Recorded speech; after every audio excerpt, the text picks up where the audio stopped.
चहा पिण्याकरता गेलेलो. आमचं बोलणं भाषण झालं, विचारलं काय कसं आहे, बरं आहे का. मावशीने सांगितलं ओके मध्ये सगळं. मावशीने सांगितलं एक नंबर.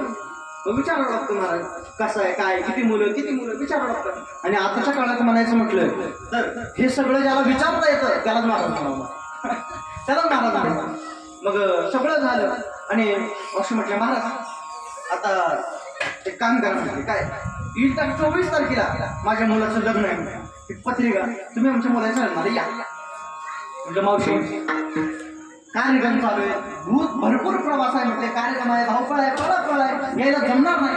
मावशीने सांगितलं महाराज आमच्या गावाच्या कीर्तनाला मिळालं तर चालेल, पण माझ्या पोराच्या लग्नाला या. म्हणजे मावशीने इतका आग्रह केला मला आणि इतका आग्रह केल्यानंतर आम्ही ठीक आहे म्हटलं आणि गेलो लग्नाला गेलो. लग्नाला अक्षता वगैरे टाकले आणि आम्ही आलो महागारी आल्यानंतर 1-2 वर्षानंतर त्याच मावशीच्या घरी जाण्याचा प्रसंग आला. काय त्याच मावशीच्या घरी जाण्याचा प्रसंग आला. मावशीला म्हटलं मावशी गेले 2 वर्षापूर्वी आलो होतो तुमच्या मुलाच्या लग्नाला, काय म्हणतोय मुलगा, काय म्हणते सुनबाई, कसं चाललाय मुलाचा संसार. मावशीने हे शब्द कानावरती ऐकल्याबरोबर मावशीने सांगितलं महाराज हा आता पहिल्यासारखा राहिला नाही, होणार संपलं.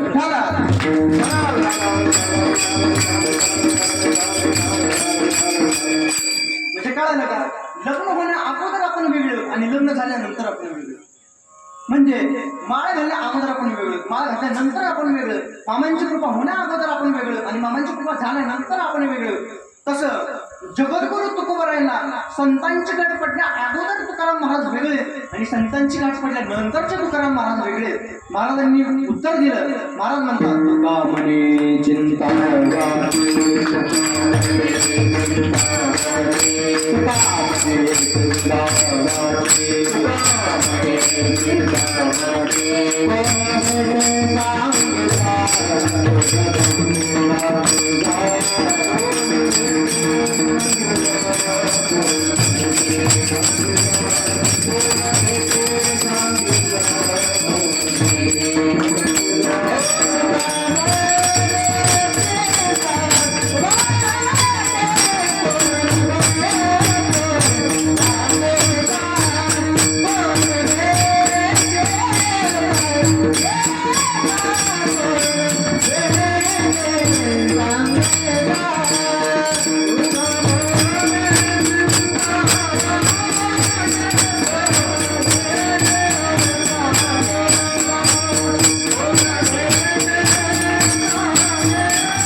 म्हणजे जगद्गुरु तुकोबारायांना संतांची गाठ पडण्या अगोदर तुकाराम महाराजांना काय वाटतं, चिंता वाटते.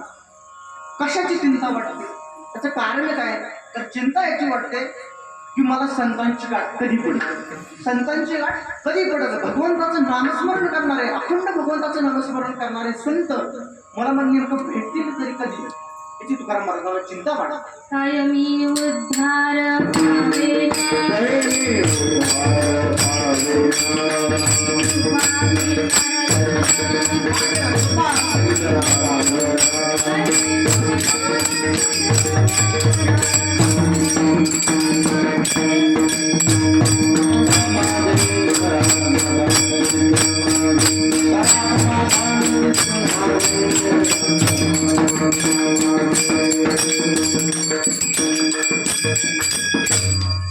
कैमे उदार बारे कई कृपा करना नारायण ऐसे तुम स्वाहा संत जना करा समाधान चित्त माझे, करा समाधान चित्त माझे, ते सांगा तुम्ही संतांच्या गोड प्रमाणे. म्हणजे जगद्गुरु तुकोबारायांना चिंता वाटते की मला संतांची गाठ कधी पडेल. आणि तेच तुकाराम महाराज एका विशिष्ट काळानंतर त्याच तुकाराम महाराजांच्या मुखात शब्द अवघी चिंता वाढली. आता याचा अन्वय कसा लावायचा, याचा समन्वय कसा करायचा तर ऐका तुम्ही.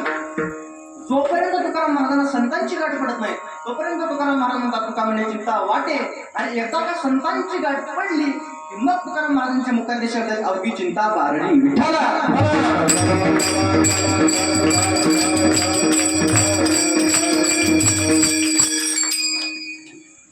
कधी कधी मला प्रश्न पडतो काय तुकाराम महाराजांनी इथं वारली शब्द का घातला?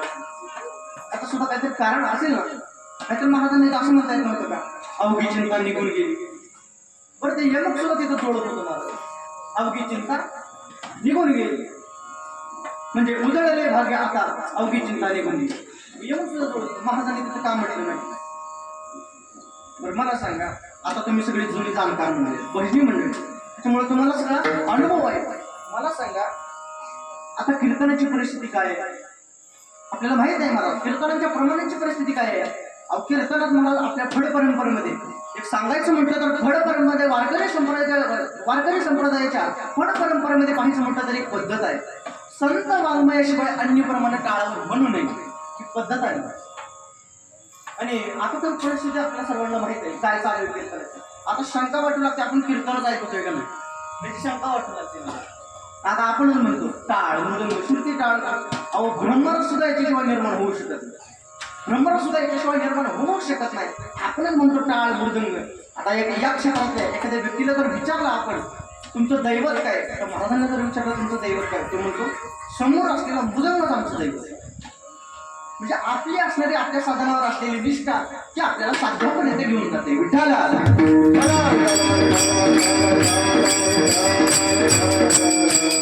आपण म्हणतो टाळ मृदंग, मी माझ्या गुरुजींच्या मुखात ऐकलेले शब्द सांगून पुढे जातो, वाक्य सांगून पुढे जातो. बघा तुम्ही आपण म्हणतो टाळ मृदंग, महाराज टाळ काही सामान्य नाही, टाळ सामान्य नाही महाराज, टाळ सामान्य नाही. आमचे गुरुजी आम्हाला सांगायचे ते असे म्हणायचे टाळ कुणी वाजवावा, काय टाळ कुणी वाजवावा ते असे म्हणायचे ज्याला अहंकाराचा विटाळ घालवायचा आहे त्यांनी टाळ असे म्हणायचे. आता हे मृदंगाचं पाहायचं म्हटलं तर हे मृदंग कशाचं आहे?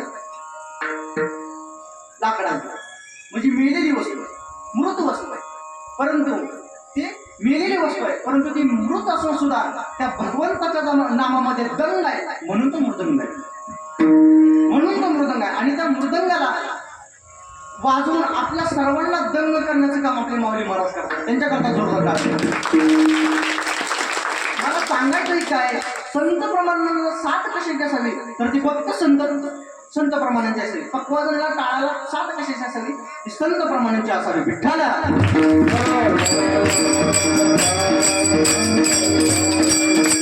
माझा विषय चालला होता महाराजांनी तर वारली शब्द का घातला, याचं कारण काय, याचं गमत काय. तर बघा तुम्ही महाराजांना सुद्धा माहित होतं, महाराजांना सुद्धा माहित होतं काय आपण इथं जर निघून गेली असं म्हटलं होतं, निघून गेलेली 8 दिवसात माघारी. मी चिंतेबद्दल बोलतोय बरं, तुम्ही दुसरं डोक्यात घेऊन नका. म्हणजे एकदा का जळाली मेली वारली पुन्हा त्याची उत्पत्ती आहे का, पुन्हा त्याचा जन्म तरी आहे का मला सांगा विठ्ठला. उदाहरण घेऊन पुढे काय झालं, आपण सगळे आता शेतकरी मंडळी, काय झालं 2 शेतकरी होते. बघा बरं थोडं इकडे लक्ष द्या, महिला मंडळ इकडे लक्ष द्या.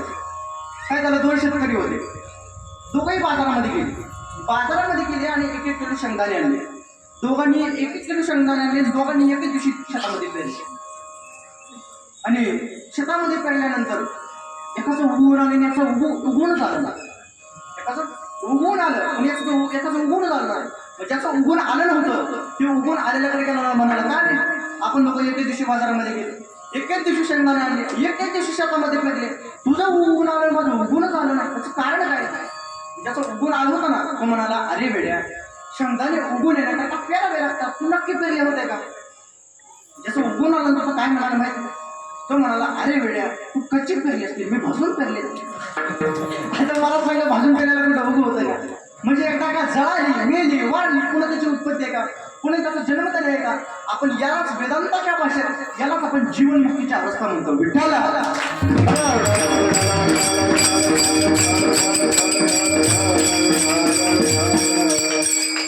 म्हणजे एकीकडे महाराज म्हणतात अवघी चिंता तुका म्हणे चिंता वाटे, आणि एकीकडे महाराज म्हणतात अवघी चिंता वारली. म्हणजे संत पेठी काय करते तर आपल्या जीवनातली चिंता नष्ट करते, चिंता नष्ट करणारी ती कोण आहे तर ती केवळ संत भेट आहे विठ्ठला.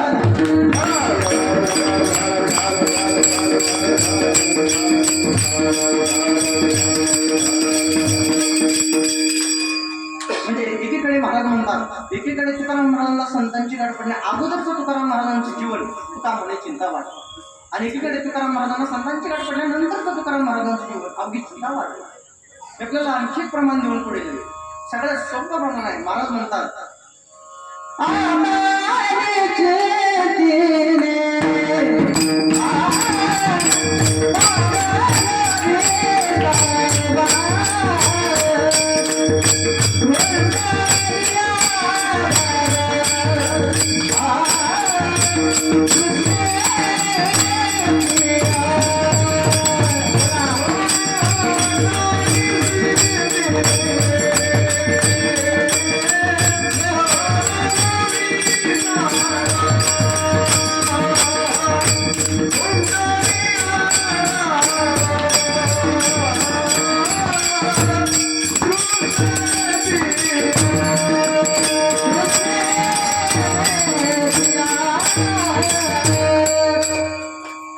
चिंतेने पाऊल विसावा कुंडली धावा तृष्णेशी.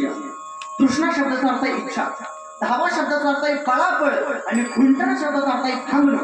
म्हणजे इच्छेची पळापळ थांबली, चिंता संपली, निश्चिंता अवस्था प्राप्त झाली.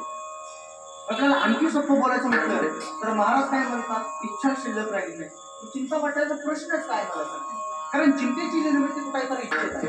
जिथं जिथं इच्छा आहे तिथे तिथे चिंता आहे. परंतु महाराज म्हणतात आणि इच्छा शिल्लक राहिली नाही, चिंता वाटण्याचा प्रश्नच आहे. मी अनेक वेळेला दोन वाक्य सांगत असतो, सांगून जातो विठ्ठला.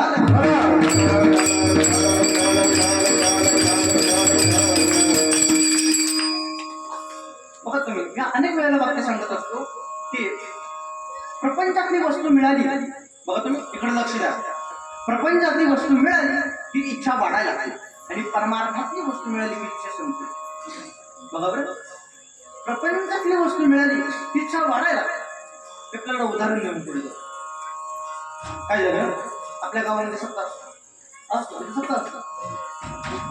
काय झालं, एका गावामध्ये सत्ता, फार मोठा गाव, त्याच्यामध्ये काशीचे महान साधू तिथे 7 दिवस असायचे. 7 दिवस असायचे. आणि सप्ताह म्हटलं तर आपल्याकडे पहिले कशी काय ग्रंथ पूजन, विनाथ पूजन, टाळ पूजन सगळं असतं म्हणून. मग त्याच्याकरता आपले साधू महात्मा बी आले, आणि गावाचा सर्वात श्रीमंत माणूस पूजनाकरता आला. पूजनाकरता आला, पूजन झालं, आणि सर्व भाविक मंडळी तिथे महाराजांच्या दर्शनाकरता गेले. सगळे दर्शन करायचे. मग गावातला 1 नंबरचा श्रीमंत माणूस महाराजांच्या दर्शनाकरता आला, दर्शन केलं, आणि महाराजांना त्याच्या तोंडावर काय दिसते, मुखावर चिंता दिसते. महाराजांनी विचारलं, काय तुझ्या मुखावर चिंता दिसायला, याचं कारण काय?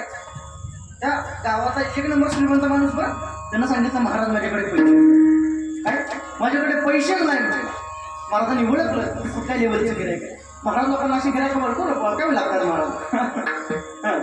मग महाराजांनी ओळखलं कोणत्या लेवलचे गिरायक आहे. महाराजांनी सांगितलं एक काम कर, घरी जा आणि अंगणामध्ये जेवढे तू खडे आणशील त्याची तुला काय करून देतो मी, बोला काय करून देतो, हिरे करून देतो. घरी गेला, पाटी घेतली, पाटीत खडे गोळा करा. खडे गोळा करता करता पाटी भरली, आणि पाटी भरल्यानंतर पाटी उचलली, निघाल्यानंतर त्याच्या लक्षात आलं महाराजांनी काय सांगितलं, जेवढे खडे तेवढे गेले. एका पाठीने काय व्हायला 2-3 महिन्यात संपून जातील. त्याने ड्रम घेतला, ड्रम मध्ये खडे भरायला लागला.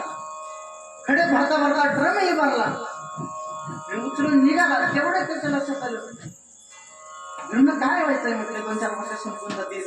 त्याच्याकडे ट्रॅक्टर होता, ट्रॅक्टरची ट्रॉली लावली झाली, खडे भरायला लागले. खडे भरता इकडं सप्ताहाचा पहिला दिवस गेला, दुसरा दिवस गेला, काला महाराज निघून गेले की अजून खडक गोळा करते.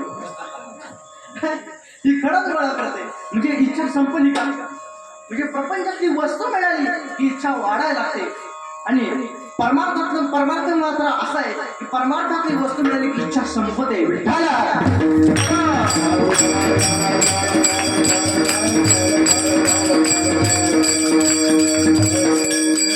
म्हणजे ती वस्तू मिळाली ही इच्छा संपते. आता सगळ्यांना उदाहरण माहीत असेल, फक्त त्याला सुतवच करून पुढे जातो. बघा तुम्ही आपल्या सर्वांना सुरदासांचं नाव ऐकून असतात. दोन्ही डोळ्यांनी आंधळे असणारे सुरदास, परंतु भगवंताची इतकी भक्ती केली, भगवान परमात्मा प्रसन्न झालेला आहे. प्रसन्न झाले आणि भगवंताने विचारलं, सुरदास मी तुमच्यावरती प्रसन्न आहे म्हटले, काय मागायचं ते मागा, मी तुमच्यावरती प्रसन्न आहे. सुरदासाने सांगितलं, देवा मला काही नाही. भगवंताने सांगितलं, मी तुमच्यावरती प्रसन्न आहे म्हटले, काय मागायचं ते मागा. नाही म्हटले, माझं काही. सुरदासाने सांगितलं, देवा काय तुझं. भगवंताने सांगितलं, सुरदास माझं सगुण रूपाने तुम्ही दर्शन अजून कधी घेतलेलं नाही. एक काम करतो, मी तुम्हाला डोळे देतो. बघ सुरदासाने सांगितलं, देवा मी तुला अंतःकरणाचे चांगलं बघितलंय, त्याच्यामुळे बाहेरच्या डोळ्याची मला काही गरज नाही. भगवंताने सांगितलं, नाही सुरदास मी तुमच्यावरती प्रसन्न आहे, मी तुम्हाला डोळे दिलेच म्हटले, उघडा डोळे. सुरदासाने डोळे उघडले महाराज, आणि डोळे उघडल्यानंतर ते सुंदर अशा भगवंताचं स्वरूप मला सुरदासांना पाहायला मिळालं. किती गोड होतं स्वरूप, महाराजांनी वर्णन केलं. सुंदर ते ध्यान उभे विटेवारी,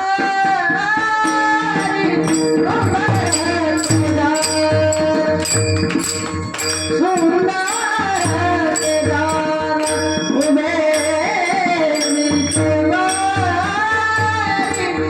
सुंदर ते ध्यान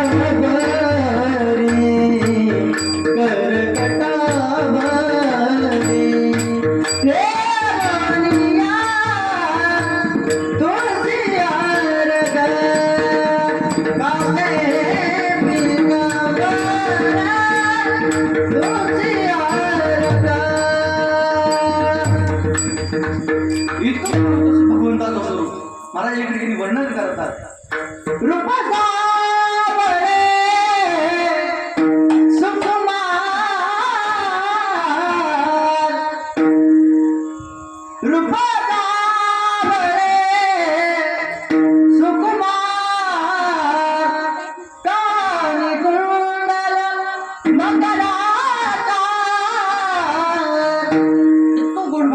स्वरूप होतं महाराज. सुरदासांनी पाहिलं आणि सुरदासांच्या मनात इच्छा निर्माण झाली. सुरदासाने सांगितलं, देवा एक मागू करा म्हटलं. सुरदासांनी विचार केलं, जोवर दिसत नव्हतं तोवर मागत नव्हतं, नको म्हणत होता. ज्यावेळेस दिसायला लागलं तोवर मागायला लागला. मला वाटतं ही दिसायला लागली की मागायची सवय तेव्हापासून आहे काही. मी आपल्याला उदाहरण देऊन पुढे जातो. काय झालं, एका बाजारामध्ये दोन आजी आणि आजोबा जोडपं चालू होतं. आजोबाने आजीचा हात धरलेला. काही तरुण पोरं होती, तरुण मंडळी होती. त्यांनी पाहिलं आणि पाहिल्यानंतर त्यांनी विचार केला, काय महाराज इतकं म्हातारे झाले पण इतकं अजून इतकं प्रेम कशामुळं. एका पोराला आवडलंच नाही. त्यानं गेला म्हणाला, महाराज आजोबा एवढं म्हातारा झाला म्हटले तरी सुद्धा एवढं प्रेम कशामुळं. त्या आजोबाने सांगितलं, काय नाही म्हटले, दुकानात दिसू की दुकानात पडत त्याच्यामुळे हात धरलाय म्हटले. म्हणजे दिसायला लागली की तेव्हापासून सवय. सुरदासांनी सांगितलं, एक देवा मागू खरे म्हटले. भगवंताने विचार केला, ज्यावेळेस नको म्हणत होते त्यावेळेस मी दिले म्हटले. आता तर तुम्ही मागायला लागला म्हटले, मागा म्हटले, काय पाहिजे ते मागा. असं म्हटल्यानंतर सुरदासाने सांगितलं, देवा हे जे डोळे दिलेत ना हे डोळे मागायला घे, मला पुन्हा आणलं तर. भगवंताने सांगितलं, ही कसली मागणी म्हटली, असं नेमकं काय कारण. सुरदासाने सांगितलं, देवा आता तुला पाहिल्यानंतर दुसरं कुणाला पाहिजे इच्छा शिल्लक राहिली नाही. मामाला पाहिल्यानंतर दुसरं कुणाला इच्छा शिल्लकच राहत नाही. त्याच्यामुळं प्रपंचातली वस्तू मिळाली इच्छा वाढत जाते आणि परमार्थातली वस्तू मिळाली की इच्छा संपदे.